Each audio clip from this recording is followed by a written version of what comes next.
할렐루야, 좋은 아침입니다. 월요일 아침 말씀으로 하루를 시작합니다. 슬기로운 아침 시간 역대상 1장 말씀 보겠습니다. 지난주 금요일 우리는 열왕기하 말씀을 끝냈습니다. 열왕기하 25장에서 남유다의 마지막 왕 시드기야가 많은 백성과 함께 바벨론 포로로 끌려가는 모습, 그래서 남유다가 멸망하는 모습을 좀 보았습니다.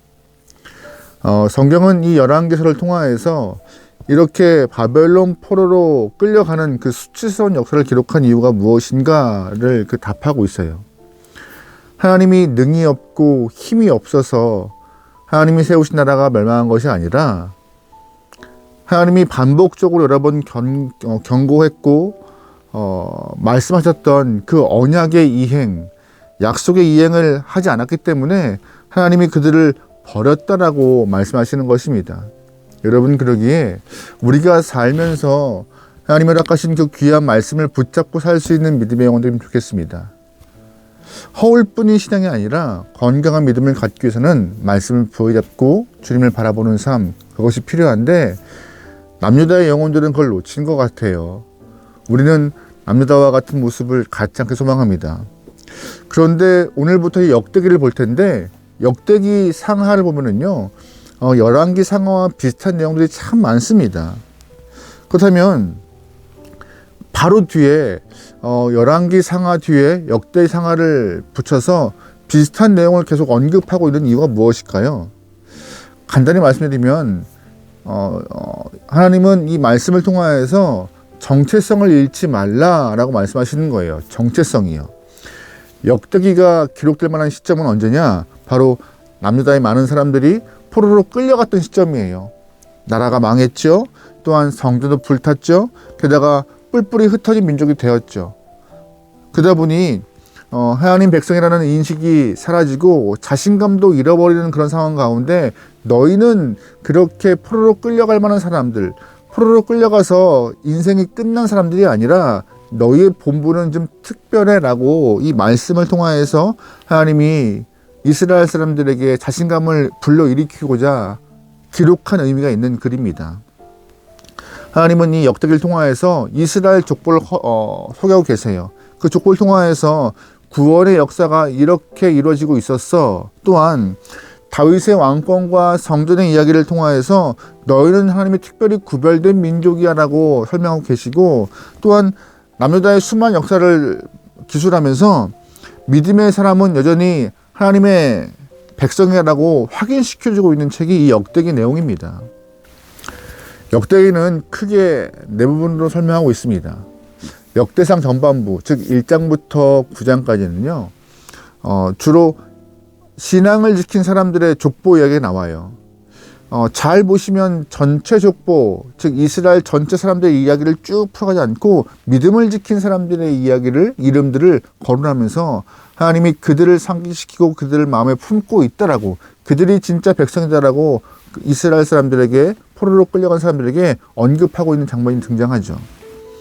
또한 두 번째로는 역대상 중후반부부터 10장부터 마지막까지 다윗의 역사가 기록되고 있습니다. 다윗이 세운 제사장들, 또한 성전에서 봉사한 사람들의 이름, 또한 다윗이 언약궤를 옮겼던 그 모든 상황들을 기술하고 있는 내용이 역대상 두 번째 파트입니다. 세 번째 파트는 역대하 1장부터 9장까지 이야기인데, 이 부분에서는 솔로몬의 성전 이야기가 중심으로 나오고 있어요. 그리고 마지막 역대하 10장부터 마지막이 네 번째 파트인데 남유다의 역사들을 기술하고 있죠. 우리가 좀 이렇게 나눠 설명하는 이유는 여러분이 좀 이해를 돕기 위한 설명인데요.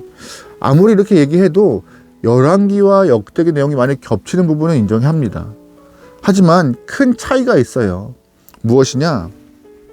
열왕기서는 북이스라엘 남유다 역사를 모두 설명하고 있지만 역대기서는요, 남유다의 역사만 기록하고 있습니다. 왠지 아세요? 이 역대기의 관점에서 볼 때 북이스라엘 역사는 반역의 역사이고 다윗의 왕조가 정통성을 잇는 하나님의 마음을 잇는 귀한 역사이기 때문에 그 하나님의 마음을 잇는 역사만 이 책에 기록하고 있는 것이에요. 그래서 역대기에는요, 북이스라엘 역사가 없어요. 그리고 이 역대기서의 특징은 무엇이냐?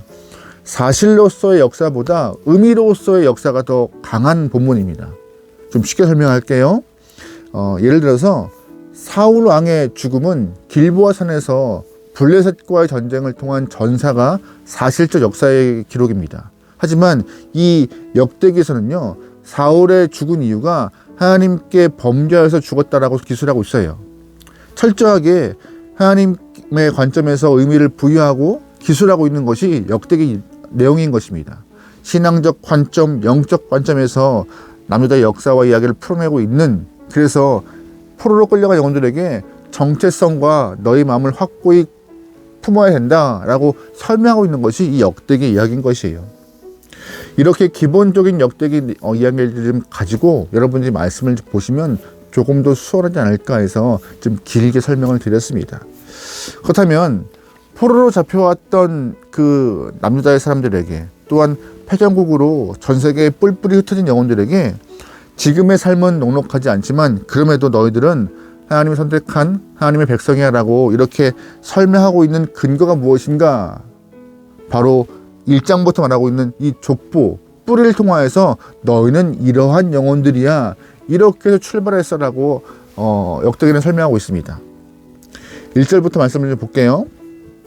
아담, 셋, 에노스, 게란, 마하랄렛, 야렛, 에녹, 무드셀라, 라멕, 노아, 셈, 함과 야벳은 조상들이라. 아멘. 하나님은 역대상 1장 초반부터 하나님의 인류를 시작하실 때부터 노아 홍수 때까지의 사람들의 이름을 기록해 놓았습니다. 잘 보시면 설명 없어요. 그냥 이름만 기술해 놓았습니다. 마치 말뚝을 세워놓은 것 같이 이름만 뚝뚝뚝뚝 써놓고 있습니다. 이렇게 나열한 이유가 있어요. 무엇이냐? 세상의 다른 가치관이 아니라 모든 사상을 다 거부한 채 하나님만 신뢰하는 그런 신앙인들이 주의 마음 안에 들어온 영혼이라고 오늘 본문은 말하고 있어요. 나라를 잃고 포로로 끌려간 남유다 사람들은 아마 포로 생활을 시작하면서 어떻게 하면 살아남을 수 있을까 고민했을 거예요. 포로 생활을 잘 해야, 우리가 주어진 환경에 잘 적응해야 잘 살 수 있을 것이라고 여러 가지 방법을 고안하고 눈치를 보면서 살아갈 것입니다. 근데 성경은 그거 답 아니야라고 말하고 있는 것이에요. 정말 필요한 것은 세상의 방법과 눈치를 보면서 이렇게 저렇게 줄을 대었던 그런 모습이 아니라 오직 믿음으로 살아가고 은혜로 살아가고 하나님을 바라보는 삶이 답이야. 그렇게 살아가야지 주의 마음을 품을 수 있는 것이고 주님이 기억하는 인생이라고 언급하는 것이죠. 너희도 오늘 본문에 있는 이름과 같이 그렇게 살아가야 되라고 가르쳐주고 있는 이야기예요. 남유다 사람들은 이 땅에서 살아남아야 하는 사람들이에요. 또한 살아남음을 통하여서 부흥도 일어나야 되는 것인데, 너희가 살아남고 부흥하기 위해서는 세상의 방법이 아니라 신앙의 마음을, 신앙의 모습을 다시금 회복하는 길이 유일한 것이라고 성경은 설명하고 있는 것이죠. 아담, 셋, 에노스, 게란, 마하랄렛, 야렛, 에녹, 무드셀라, 이들 다 아마 불신의 시대에 살아갔던 이름들입니다. 하지만 믿음을 지켰고 영적 부흥을 경험했던 영혼들이에요. 다시 말해서 주변 상황과 상관없이 끝까지 마음을 품고 주를 바라봤던 영혼들, 이 영혼들이 하나님 마음에 있는 영혼들이니 너희도 그렇게 살아라라고. 특별히 여러분 에녹 보세요. 에녹은요 타락한 시대의 주님과 동행하여서 죽음을 경험하지 않고 하늘로 올라간 영혼입니다. 노아 보세요. 모두가 다 죄악이 판치는 이런 상황 가운데 믿음으로 주의 말씀을 순종하여서 가족이 모두가 구원받은 믿음의 사람입니다. 그것이 옳다라고.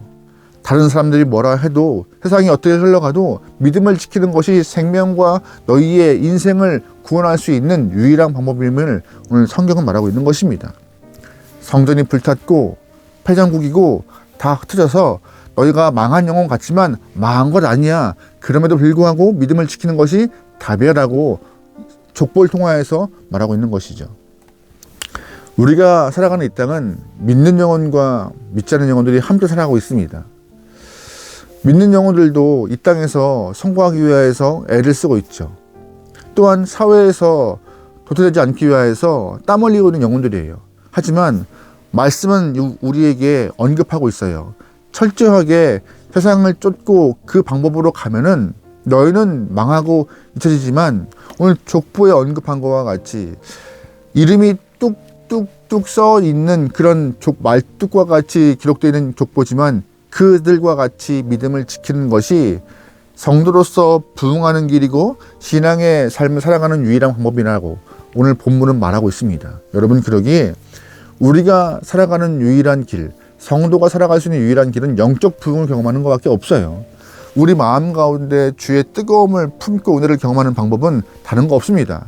하나님 바라보고 말씀을 신뢰하는 것, 그 말씀을 지켜냈던 이 족보에 언급된 영혼과 같이 여러분과 저도 그러한 삶을 살아낼 수 있도록, 그리하여서 인생 가운데 승리하여 하나님 마음에 지금 기록될 만한 영혼 되면 좋을 것 같습니다. 3~4절에 이런 말씀이 있어요. 아브라함이 이삭을 낳았으니 이삭의 아들은 에서와 이스라엘이더라. 아멘. 아브라함이 이삭을 낳았대요. 또한 이삭이 에서와 이스라엘을 낳았다고 말하고 있습니다. 그런데 이 짧은 족보에서 우리가 눈여겨볼 만한 이름이 두 가지 나옵니다. 첫 번째, 아브라함과 이스라엘입니다. 원래 아브라함의 본명은 아브람이고 이스라엘의 본명은 야곱이에요. 근데 오늘 본문에 있는 내용의 이름은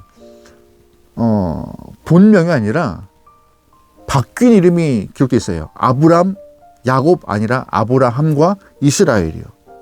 다시 말해서 하나님은 이 믿음의 족보 안에 육체의 이름을 기록하지 않고 거듭난 이후의 이름, 계명한 이후의 이름을 통하여서 믿음의 사람들을 언급하고 계십니다.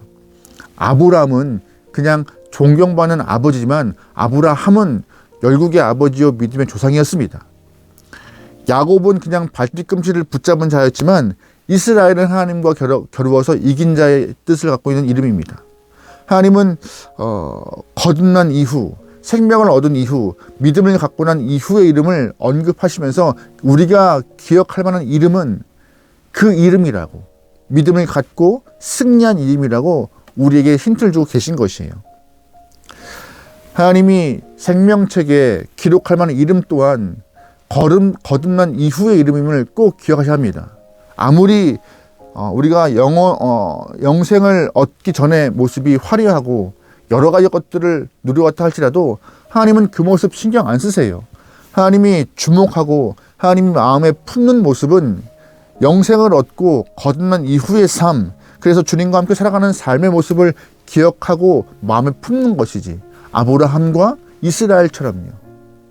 여러분과 제가 정말 중요한 것은 믿음을 갖고 난 이후의 삶, 말씀을 실현하기 위해서 땀 흘린 그 삶의 모습을 주님은 떠올리시며 매일매일 삶 가운데 전쟁 같지만 그럼에도 신앙 안에서 곁길로 가지 않으려고 무던히 애썼던 그 모습을 주님은 기억하시면서 생명책에 우리 이름을 기억하고자 기록하시려는 마음을 우리는 잊지 않아야 합니다. 오늘 본문은 우리에게 족보를 통하여서, 짧은 족보를 통하여서 두 가지 말하고 있어요. 첫 번째 뭐라고요? 하나님은 믿음을 지키고 살아가는 영혼들을 기억하고 계시며, 또한 거듭난 이후에 믿음을 지켰던 삶의 모습을 마음에 품고 계시다고. 우리의 삶이 족보에 기록될 만한 이름되기 소망합니다. 우리의 믿음의 모습이 하나님 마음에 품을 만큼 아름다운 기쁨의 요소가 되길 소망해요. 오늘 하루도 우리의 값진 이름을, 성도라는 값진 이름을 잃어버리지 않고 이 땅 가운데서 아버지의 마음을 기쁘게 하고 영광 돌릴 수 있는 귀한 영혼 되기를, 하나님의 백성의 모습을 잃지 않은 영혼 되기를 주님으로 축원합니다. 말씀으로 승리하여 주의 영을 좀 기쁘게 해봅시다. 기도하시겠습니다. 하나님, 성도라는 이름에 걸맞게 믿음으로 승리할 수 있는 귀한 영혼 되게 허락하소서. 이 땅에 살아가지만 눈치를 보며 기웃거리는 영혼이 아니라 주님께만 내 마음을 드리고 내 온 영혼을 바쳐서 하나님과 동행하여 승리할 수 있는 귀한 영혼, 말씀을 기준 삼아서 승리할 수 있는 영혼, 거듭난 이후 주님의 마음을 기쁘게 할 수 있는 귀한 영혼의 삶을 살게 허락하소서. 우리의 힘은 주님과 함께 할 때 경험될 수 있는 것입니다. 주님이시여 모든 성도가 각자 자리에서 하나님을 기쁘게 할 수 있는 거룩한 영혼들이 허락하소서. 오늘 하루를 맡겨오며 예수님의 이름으로 기도합니다. 아멘.